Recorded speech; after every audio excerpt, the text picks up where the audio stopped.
nini oyo ebemi ndeko mwana ntieni merci bino nyonso to donc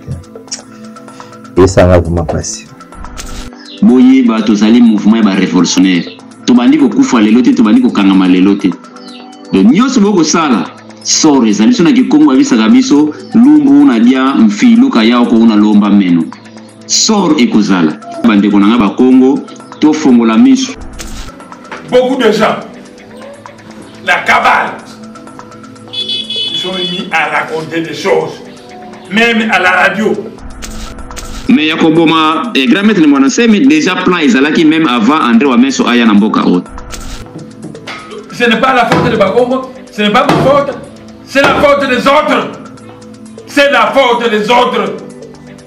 Quand on est chef, on a commis une erreur, on va le reconnaître.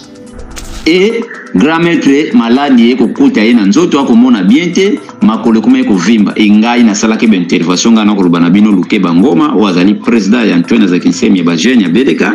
na sala ki ba mission na lekaki na ba chaîne ya ndenge na ndenge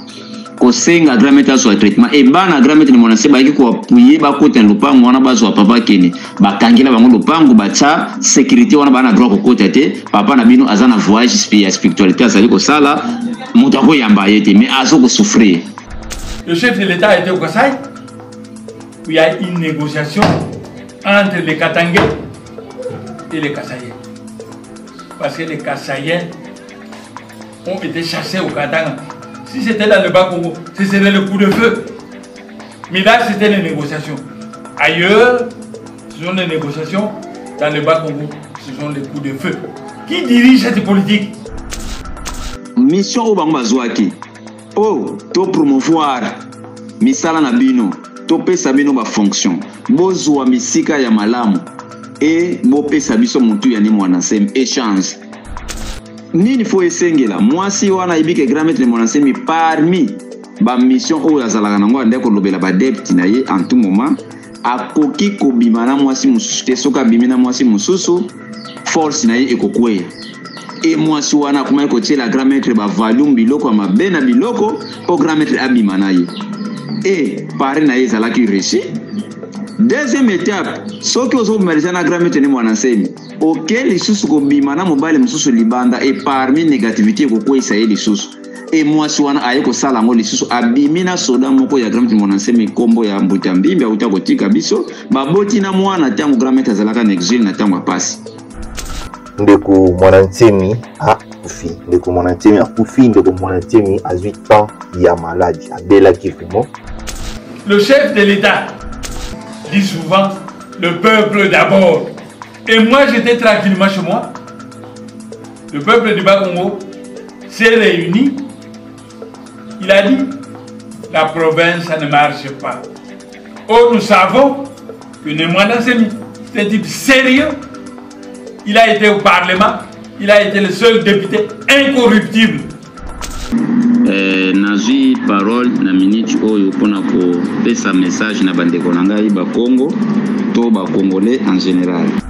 Maladie et umeli. Ajata 6 mois ya kobela. Donc abandi kobela lelo te abandi kobela kala. Nini ekoleka?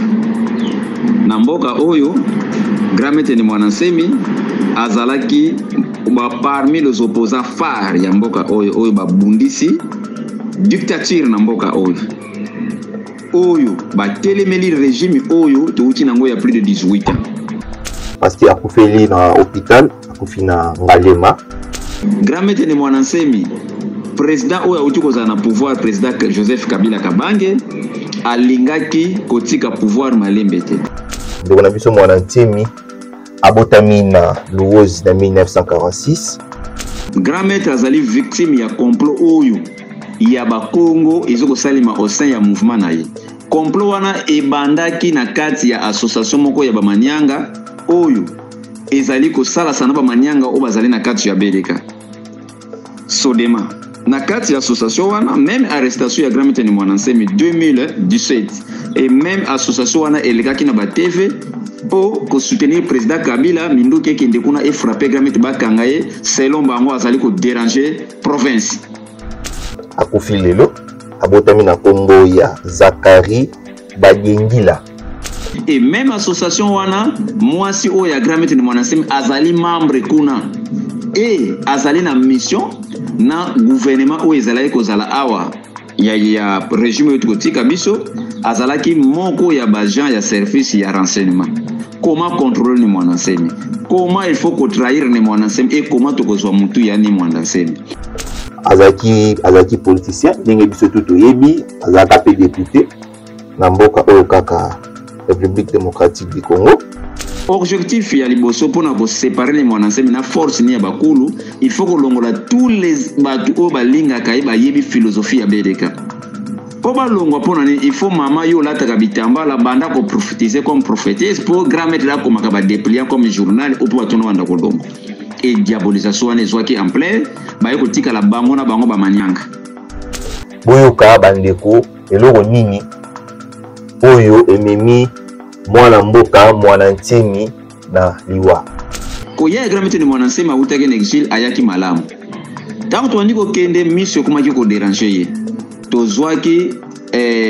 président ya sensa Olenga Nkoyi na ambassadeur ya Haïti basenga kibaki ni ko salisa grand maître ni mwana nsema examen ba salisa opération ya mission pa permettre ya continuer ko sala makambo asalaka imwasi wana telemaki na makasi nyonso grand maître akokiko kokende ko faire opérer te bakoboma ye miso akosi bango na ba professeur Lukuta et ambassadeur azalaki désolé na bambongo amefutelaki grand maître soki akufi ba mususu bakobakisa bango ba poste donc complot oyo koleka na kati ya BDK yango wana bandeko na makesa lelo oyo wampuna aza déjà nommé Paris et fouti grand maître akomi epave na basondi akoningana te akolia te plus de 4 mois bouchaka te na batopi komba kokosa batu grand maître santé sali malamu et bazali soutenir na mboko. Je vous dis parce que nazalaki l'hôpital comment nazalaka menacé na la police et nazalaki cible bako yebisanga yo lukeba okukangama parce que ba moni ke nazako déranger complot bako sala pour permettre na grand maître ni mwanaseni.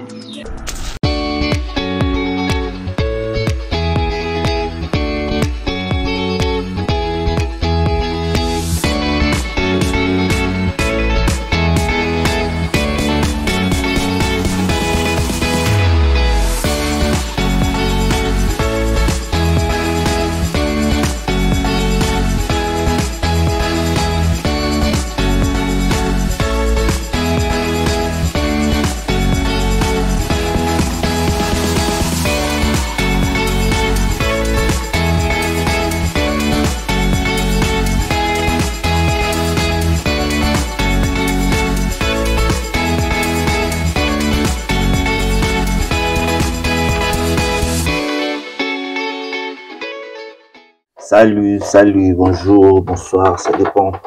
Il y a Erho Bosui, Libaku, il y a Bolanda Bisso, Nakata chaîne Okitoko, Weza. Tout ton Congo Télévision, chaîne Moko, Weza, Nakaka, pour mon PC Bino, actualité, na moment surtout. Et Singeli, donc, toye le lo, so moni toye, les sous, Kaka Nenge, contrat, ya Bisso na Bino, Ezalakaki. Toyaka Liboso na Bino, pour mon PC Bino.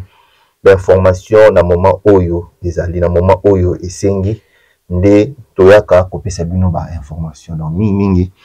chaîne oyo ezalaka na pona ko informer bino amba te contrat ya biso na bino ezalaki biso tozopesa bino événement biso tozopesa bino ba émission biso toza kolakisa bino makambo nyonso toza koleka na République démocratique du Congo. Alors na retour bino bozana ka pona ko s'abonner ko aimer ko commenter ba élément surtout oyo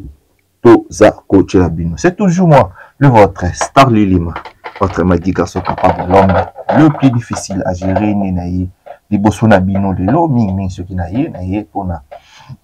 kosola na bino à propos ya liwa ya mwanantemi biso nyo surtout to zu yango ndenge bino pe bozu yango. Donc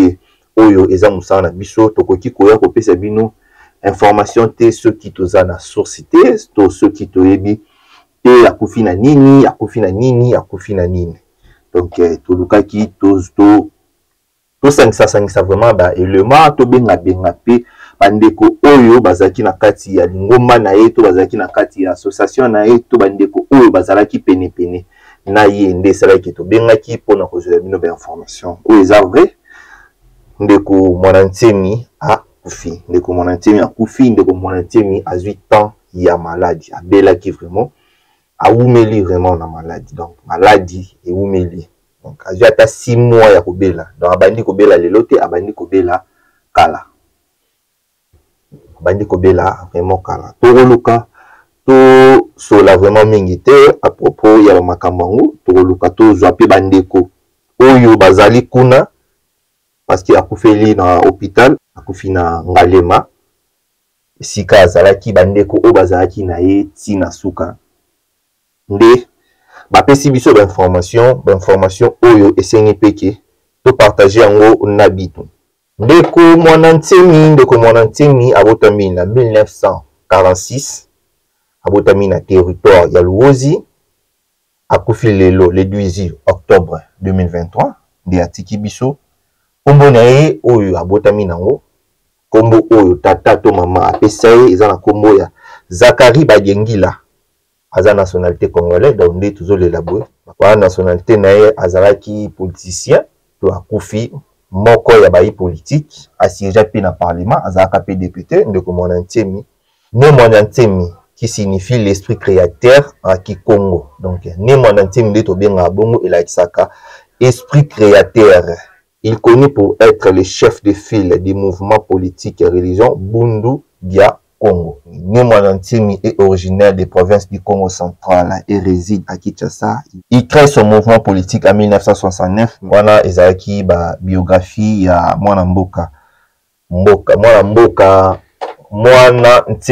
Ntemi oyo auti koti kabiso lelo le 18 octobre abelaki vraiment donc mais avant tout landa bandeko o to benga ki pona ba confirmer biso le roi ya ndeko Mwana Ntemi parce que na Kinshasa précisément to na République démocratique du Congo lelo comment la système talamuki na tongo a publié article moko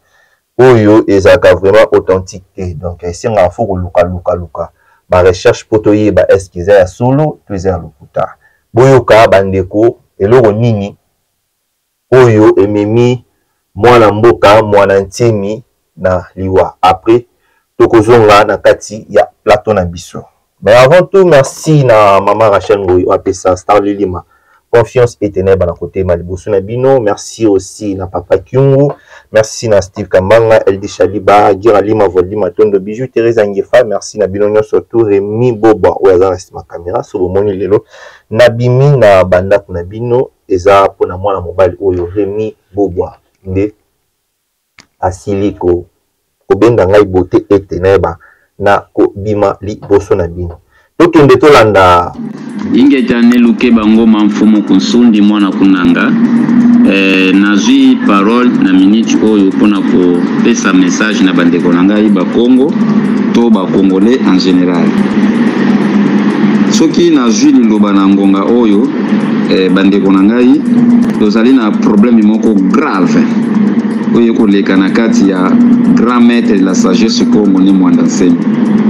complot pona ko libérer nzoto ni Mwana Nsemi akufa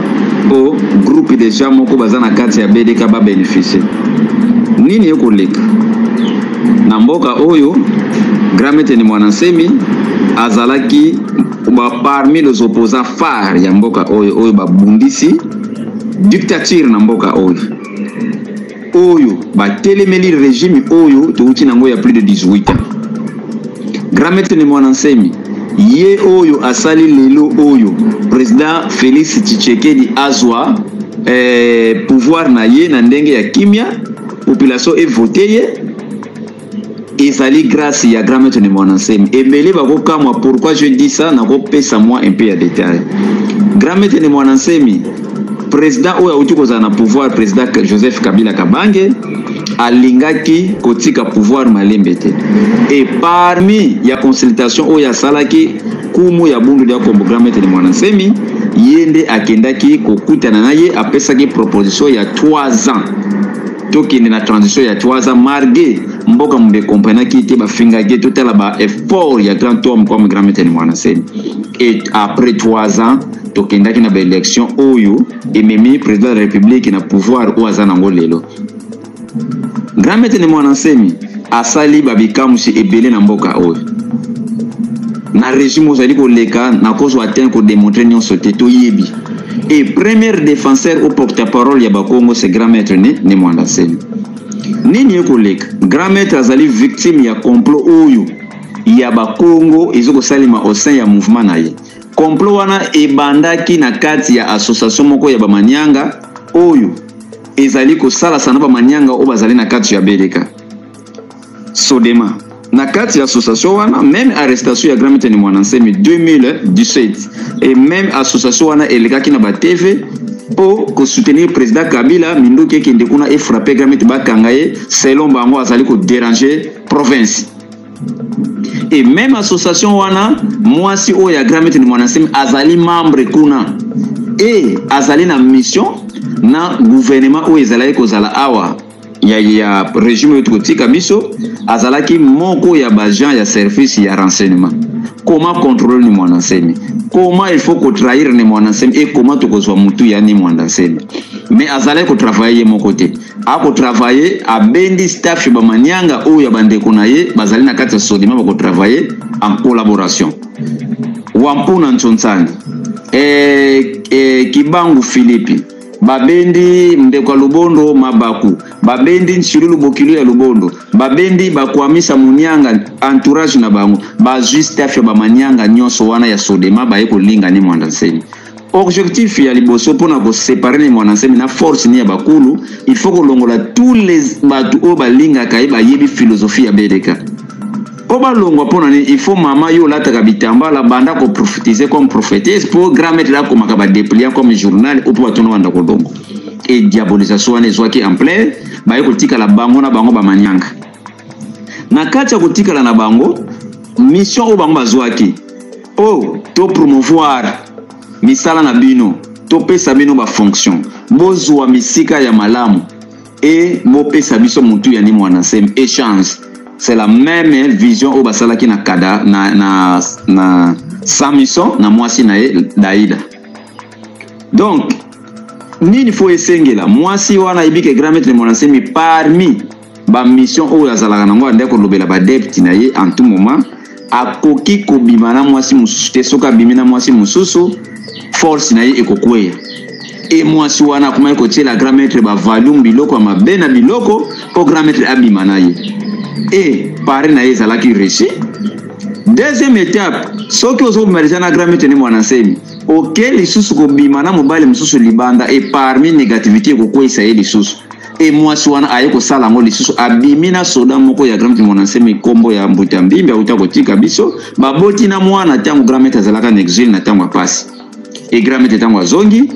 alobeli biloko wana a blâmer mwasi mazwaki courage ko différencier ndenge papa na biso Nelson Mandela asalaki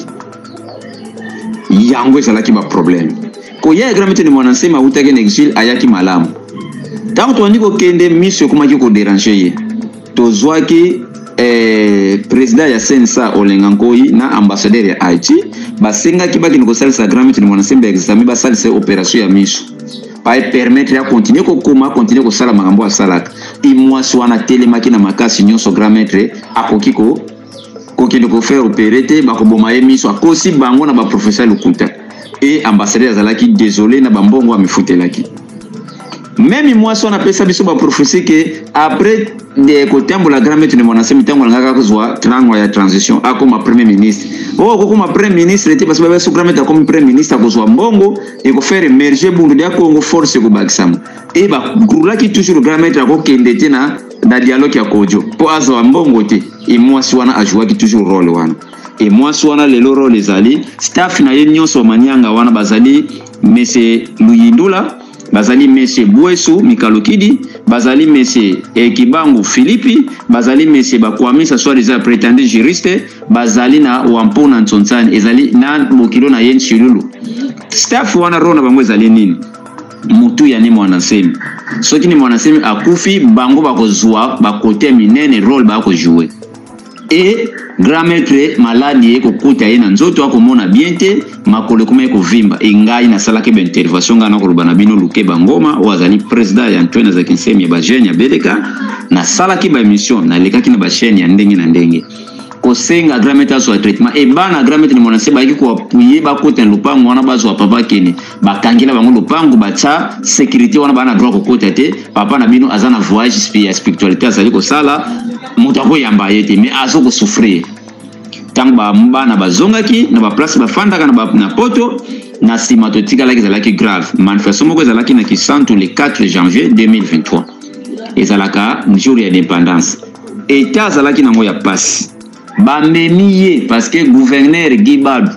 pour ayawana pour mbongo ebima ba invitaki même député national Chingi Pululu mais en tout cas santé grand maître kitaki nango ko tambola même na makolote makolozaki ya kovimba ko kokate même Chingi Pululu ndoko soni na mutuka même le gouverneur et yokisaki soni mwasi wana na staff na ye e ba makesa ba ko pesa nga raison que jeune luke ba tout cas courage biso no stomoni ke mwasi rôle azoko jouer to yemini nazoko doka na grand maître et yango etindaki na soni wana ba ke na grand maître na hôpital mais ezalaki facilité ti akoyaki apigaki crise akombaki n'était moko critique ba kendaki na ye l'hôpital li balandeli balobi ke niveau bomemeli comment grande autorité faut commissaire na niveau haut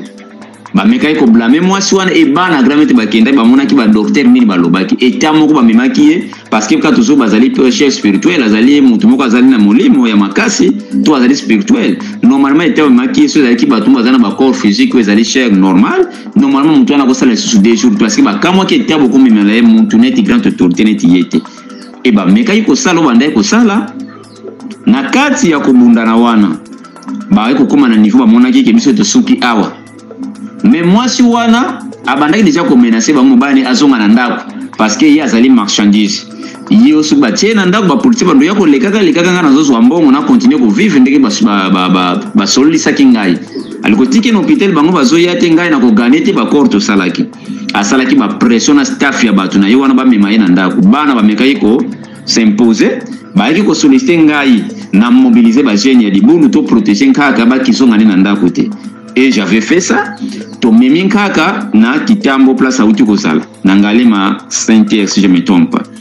Kuna tozalaki ba yeli susu na même pression hôpital wana ezali privé, ezali lié moko milieu moko présidentiel, mais ba yeko envahir ngo na mwa groupe ya batu wana des ordres ba bimisa gramete na état ezalaki sous critique. Biso to kindaki to sala intervention en complicité ya moi sona la police ya Lukunga e ngai nazalaki victime bakanga ngai. Parce que nazana droite batu wana bana droit ba enlever gramete de mon ancien mais na état où ils a critique azana ba son di ba memai na mekai ko sala résistance et milieu to salaki menace et ba comme na niveau ko zwanzete ko bamba parmi batu to salaki momo ko azoki na lisu et la police ko protéger muntu abambi muntu nzete na miso e ba ko kolanda biso ndi ba disperser biso ba kanga biso et salaki des ordres et dimanche elanda ki to kindaki lisusu te ba ke ko envoyer ba salle des ordres na hôpital wana et ba réussir ko zwa gramete ni mwana mais la police escorté azongi na ndako condition azongi la ki na ndako normalement ko zonga ndako te état azalaki na baleki na ba top Congo gramete azoko lekiseta ya convergence azali na ye bien azali ko pema pona ba intérêt politique ba ko kosa population mais état azonga ki akenda na ambulance et en plus azongi na ambulance état azalaki toujours critique. Parmi les mona bango asale la gamakesa na kisasa la sabango pongi monsieur Luyindula akena mbanza ako sireo makesa grand maître azoko loba zali ko tambola zali bien population ba ko sepela longe balinga kama konsi na bango lobi nango atiende baki ndoko kota kino pesa rapport na mama Lubondo azali mama na bango ko traîner bango na service kwa zula kambongo na staff wana ndinga futa ka bango bana ya grand maître baboye ko coacher na porte mais nyonso lobaki yo ko luka nini ona ko pesa rapport na mama na biso na lukuta nyonso salaki na ba makesa Nzamba la kate lukuta ndenge suka en tout cas moi soit na avant-hier asali bikila kila na sala ke milinga tandis que grand maître sa chimiste en tout monde yebisa biso milinga ezali malamu te même mutu amela ka cigarette akoza la protéger mais yo zali ko zwa milinga wana okoza na infecté na makambo ebele biloko wana ezali pamba mate ya grand maître ndebisa biso moi sana ko tumba biloko na mutu azali na problème ya oxygène place baki ko bombe na coin ezali chambre moi ça ndo kosala ba cérémonie na ye alingi aza la place mu PPT na saki ko tiene ko l'étage na suka biloko wana esali ba conséquences oyo grand maître lelo to lamuki problème ya oxygène position ezali malamu te mais problème ezali nini grand maître soka kufi pare na bango ezali réussi ba ko pesa bango ba millions o balakaki bango parce que grand maître soko déranger na Congo central parce que bazali na nouvelle leader ba Congo ba comme sa porte-parole ba Congo to leader ba Congo o to komona asombi déjà moi parti o ya grand maître ni mwana nsemi ba ko landa ye na sima na kombo ya Mbuta André wa Meso donc ye asali ba corne peut-être a tambu sa parti mais moi ça nazaki jana ba corne ya ko boma grand maître ni mwana nsemi déjà na régime o elekake complot wana ezali un peu mulai to komona ba effet. Bon, pour na ndeko André wa Meso azwa bedem e koma ya yi akoma leader ba Congo to komona ba effet grand maître azali na passe azali na ba sonde ako ningana te bako kosa watu na ba topi Congo ke grand maître santé azali malamu bako fêter bako bina grand maître ako ningana te koma président ya mouvement azali na bete wana bini boko ko memaka kombo na ba fête et nini to komona lelo gouverneur azali na Congo central azali moko oyo azali lisu ya ndeko André wa Meso azali di cap ya chef de l'état yenda azali ko mema lelo akozala leader ya ba Congo na koro basali na mwasi wana ngi azwi na ye pe abiki ya mwasi na ba koro na batu mususu ya mboka o ngati kana dimbla na ngako ta population mais yakoboma grand maître ni mwana semi déjà plan ezalaki même avant André wa Meso aya na mboka o vu que réseau ezali mulai lelo o to ko loba kriki wana ebandi kufuta parce que bazali jana mutu na matadi o bapesa ki na gouverneur oyo et lelo to komona nazali na nini moko yeko circuler batindelinga awa ya nomination na komeka kotanga na nomination oyo soko ke na article arrêté et nomination ya directeur général ya agence de contrôle de surveillance d'espionage du Congo central. En sigle to komona ba nommé Muyilulu Koka Nzambi Pascal Dadi ye azali titulaire na agence oyo et to komona na senango ba uti ko nommé monsieur Wampuna Ntsontsani ye azali nommé comme directeur adjoint wokomona pare ndenge yo kufuta grand maître soki akufi ba mususu ba kobakisa bango ba poste donc complot oyo ko leka na kati ya BDK yango wana bandeko na makesa lelo oyo Wampuna aza déjà nommé Paris et fouti grand maître comme épave na ba sonde ako ningana te ako liate plus de 4 mois bouchaka te na ba topi komba ko kosa batu grand maître santé sali malamu et bazali soutenir na mboko je vous dis parce que nazalaki l'hôpital comment nazalaka menacer na la police et nazalaki cible ba ko yebisanga yo lukeba okukangama parce que ba moniki nazako déranger complot ba ko sala pour permettre na grand maître ni mwanaseli mais boye ba tozali mouvement ba révolutionnaire to bandi ko kufa lelo te to bandi ko kangama lelo te de nyonso boko sala sore ezali sona ki Kongo abisaka biso lumbu na dia mfilu ka yao ko una lomba meno sor ekozala do yango ezalaki na nga bandeko na nga ba Kongo to fongola miso makesa to tchali baya ba kor o basali pona liwaya nkaga po ba Wampuna bakoma ba directeur adjoint ndenge na ko yebisa bino azui déjà nomination nazo ko tila bino kala mingi te gouverneur o yazali ndeko ya Mbuta wa Meso akomi porte parole ba Kongo kozala leader ba Kongo tango ni mwana sema zali ko kufa plan ezali normal liwaya ni mwana semi complet uti bandana régime ko leka yango ba rekita lubondo azala wana bandeko na ngai to fongola miso to zali ba révolutionnaire révolution nyonso bato bakufaka bakangamaka tokondima oyo baye ko imposer biso na kati ya BDK te yango nazalaki nango ba Congo nyonso to bandeko nanga ba Congo balingaka ni mwana nsemba zala na République natique du Congo na ba diaspora africaine to européenne ngai eloko na biso pona mokola lelo yango wana to fongola miso kozonga zonga kindako ba précipiter na mwasi wana po bazongise na ndako na itawana parce que soki amekufeli bango pari na bango ezala réussi yango basala ki effort bazoyer l'hôpital na force je vous dis donc bandeko o bakolanda odi bakolanda et tous les communicateurs ya ba jeunes mikoleko ya to tambola na ba TV des fois dénoncer ça na ba TV nyonso minene to loba nini ko lekana kati ya mouvement to longola bobangi et puis to bangaka déjà te on va dénoncer au nyonso na manœuvre makambo o matondo. Merci Boti Kolanda. Donc ça vraiment passé donc biso na bino to landi ndenge to uti Kolanda et ça vraiment passé ndeko atiki biso na âge ya 77 ans atiki biso moko malelo na 2023 Donc et ça passé, et ça vraiment passé, et ça vraiment passé. Donc mes condoléances quand on a ma famille, non surtout la famille politique naïe, mes condoléances la famille biologique naïe. Donc Congo Mobimba, donc tout ça collé là vraiment, donc tout ça collé là. Donc merci Nani Bozaki toujours rebellé, il y a Kolanda Biso